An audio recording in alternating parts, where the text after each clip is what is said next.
And I think the best thing to do is to not light this part up. It really is trying to kill me, I swear.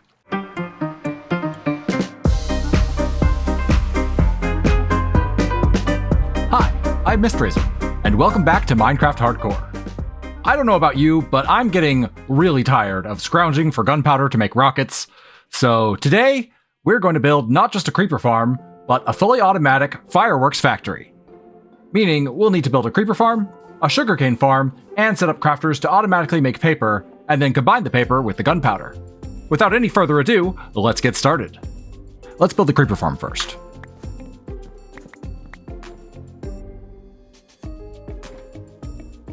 Trial chambers are great. Sure, you can get treasure, but you can also get a ton of pre-waxed, pre-aged copper blocks in a snap. I rate it a 10 out of 10. Okay, now we need to decide where we're going to build this thing. Don't really want to spoil our view out front, but I'd like it to be close by, so I think we'd probably just do it over here. Seems like a good enough spot.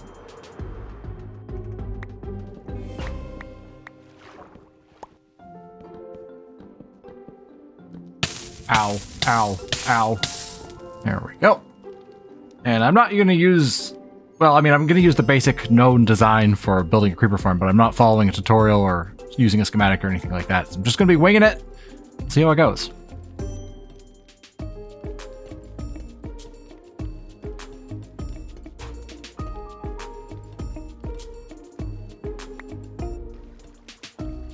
Wow!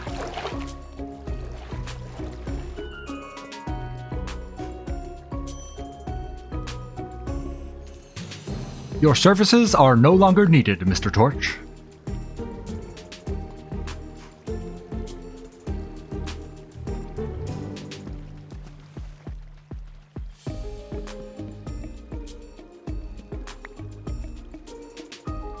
Okay, I think I've got it fully trapdoored.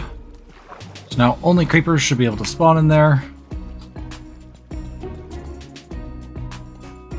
Now we can build a shade platform to make it dark in there.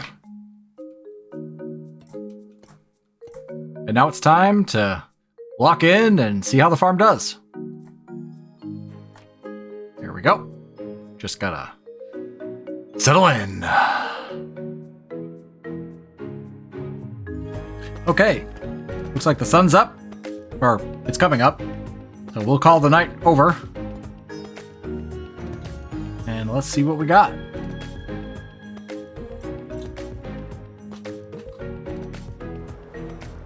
Probably should have lit up that platform. Didn't think about it. 12 gunpowder! That was not great. But I'm guessing that the unlit top platform up there is seriously hurting my rates. So, I'm gonna light that up. That's the problem. It's because it is lit up there. And the grates are transparent blocks. Yep, that would definitely do it. Okay, so...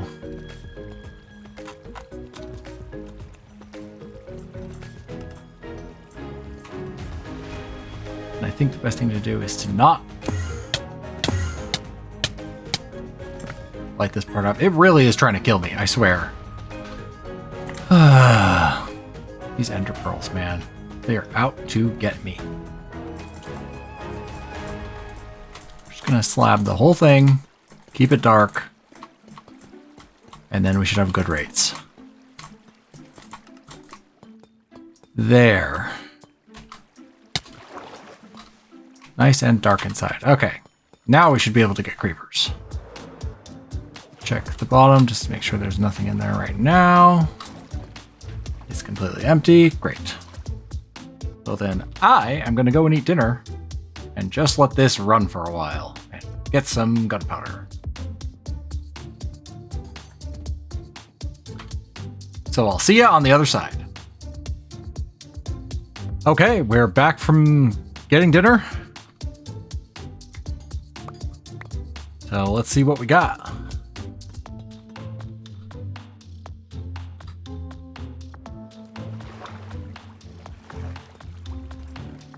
That will do just fine. All right, our next step is going to be to build a sugarcane farm. So let's get started on that. I mean, I guess I might as well tell you, I'm planning on using a copper golem to move the gunpowder into the rocket factory instead of using an item filter. And the reason for that is we don't have a lot of space down here. And also I haven't really used copper golems that much. So I'm taking this as an opportunity to use them. The nice thing about them though, is that you don't have to go further down in your block usage in order to set up an item filter if you're doing it the way that I'm doing it, which you'll see in a minute.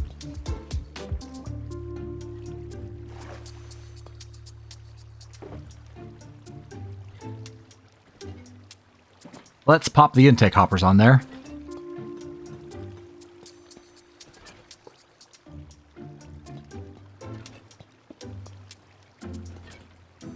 And then the sugarcane pods are going to be partially submerged over here. You know what? I feel like a Nautilus would be really great for this build. So let's do it. Let's go grab one of them.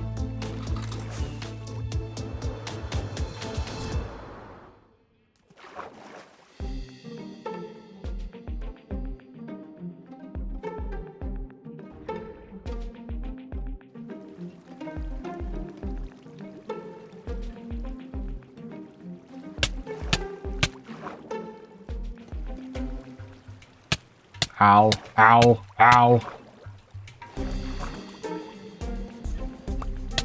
Ow! Again! So this is my life now, huh? Breathing underwater, but suffocating in blocks anyway.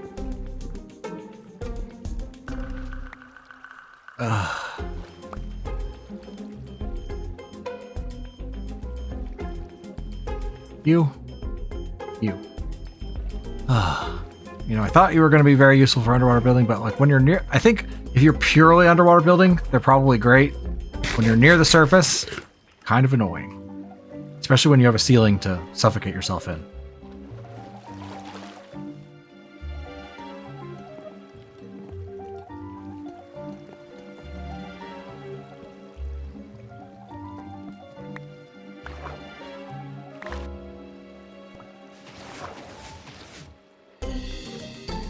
So I think in order to get this up and running, we're going to need to leave it an AFK overnight to fill up specifically this chest with enough sugarcane so that way these slots are all full.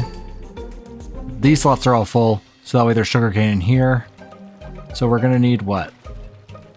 6, or excuse me, that's 3, 8, at least 9 stacks of sugarcane. We've got almost 4. So we're going to AFK overnight, and then we'll finally hook up everything, put that observer back, and take out the redstone torch, and see the fireworks factory in action. Okay. It's actually just later the same night, but let's take a look.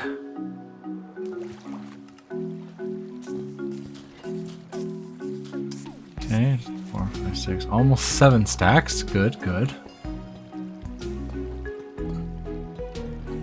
Over here, 6 stacks. Okay, actually, no, we're looking pretty good, actually. Well, all right then. I guess let's just keep on AFKing. All right, it's the next day, so let's open it up and see how things are looking. Okay, we've got tons of sugarcane. That's great, and we've got tons of gunpowder too. Only slightly backed up. Okay, cool. So let's turn it on and put it to work.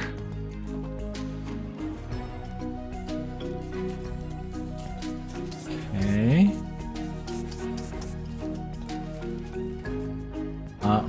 Crafting sugar. It's not a good sign. Crafting a lot of sugar, actually. Okay, yeah.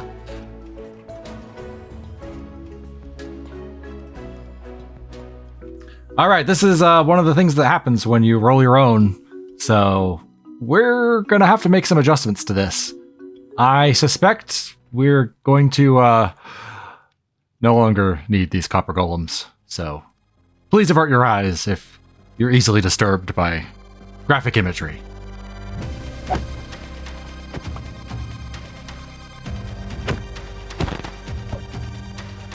I'm sorry you had to see that. Counselors are standing by if you need to talk to somebody about it. They actually aren't. I don't employ any counselors. I don't employ anyone. Just me. Anyway, so let's take this down and redo it. I've got some ideas of how we can fix it. I think we're just going to do this next part in a time lapse, so I don't have to talk and try and explain what I'm doing, and I'll just explain how it works after I'm done. So let's get started.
And now we can see it is crafting rockets.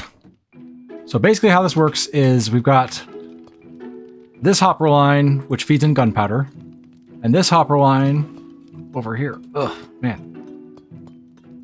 This hopper line over here that feeds in sugarcane, and the sugarcane goes into this, and as long as all the slots are filled, then it will craft it into paper and put it into this item hopper. So basically what this does is sends in a redstone signal of 9, and this compares it to this. So if this is not full, then it will output 8 or less, and it will stop this circuit from sending a signal around and powering the crafter, which crafts more paper and puts it into this hopper. Whenever this has anything in it, it will power off this torch. But once it has a redstone signal of 15, or 14, excuse me, then it will be able to overpower this comparison. The 14 will go into here, which changes this from a 9 to a 14, and then this will no longer be able to craft. So basically, once this hopper is completely full, or almost completely full, then this will stop crafting, and it'll just wait. So if this barrel is full enough, then it will output a redstone signal of 14 here, which will be enough to bypass this comparison of 14, and will power this redstone dust, which will power this redstone dust, which will power this hopper, and it will lock this block in place and prevent this block from going back and forth between the two hoppers. Because this comparator reads from this hopper, and whenever it has a block inside of it, it outputs a redstone signal, which powers this block, which powers the crafter, and crafts rockets. In the meantime, as long as this hopper has something in it, it will turn this redstone torch off, and as long as this hopper has something in it, it'll turn this redstone torch off. Meaning that if we're missing one of the two ingredients, either gunpowder or paper, then this crafter will stop crafting. So in total, the 3 limiters we have on the rocket crafter are not enough paper, or not enough gunpowder, both of which use a redstone torch to lock the hopper, or too many rockets, which uses the redstone dust to lock the hopper. So as we can see, once this gets a little bit more full, it's going to stop crafting rockets, and it'll just wait for us to take some out, and then we can get rockets whenever we need them, and it'll stop crafting whenever it's done. So there you have it, a fully automatic rocket factory. So I'll link the schematic down in the description. I ended up going into a creative world and just figuring out the kinks of this, and then making a Lightmatica schematic, and then doing that for the time lapse, just because we're getting pretty close to deadline to ship this episode. So I just had to get it done. And yeah. Alright, time to wrap things up. As I said, I've linked the schematic in the description. And I bet you thought I was going to forget to name the Nautilus, but I didn't forget. I was just saving it for the end of the episode. Ha! Since we have 2 now, I'm going to take the top 2 suggestions, which are Sheldon from Jasmanics and the greatest human being known to mankind, Carlos WWE from Carlos WWE. Yes, I transcribed it from the YouTube comment exactly. Typos and all. So hopefully this doesn't spoil the illusion, but I usually record the outro after I've seen the episode Mango has edited together from the footage I send her. And since she was feeling slighted by me saying I don't employ anyone but myself, I've just got to say that I don't consider Mango an employee. Is it because I instead consider her the love of my life? Well, yes, there's that, but also because employees, get paid? We'll get there someday, but we're not there yet. And if this wounds you to your core, and you wish to rise up and demand pay for Mango, well, the subscribe button is right there. You could, subscribe, like the video, and comment, and all that good stuff to blow up the channel. That's the best way I can think of to get pay for Mango, and yes, this is a thinly veiled attempt to get you to subscribe. But in all seriousness, it means the world to me that so many of you take the time to watch these videos. So as always, thank you so much for watching, and I'll see you next time. Bye!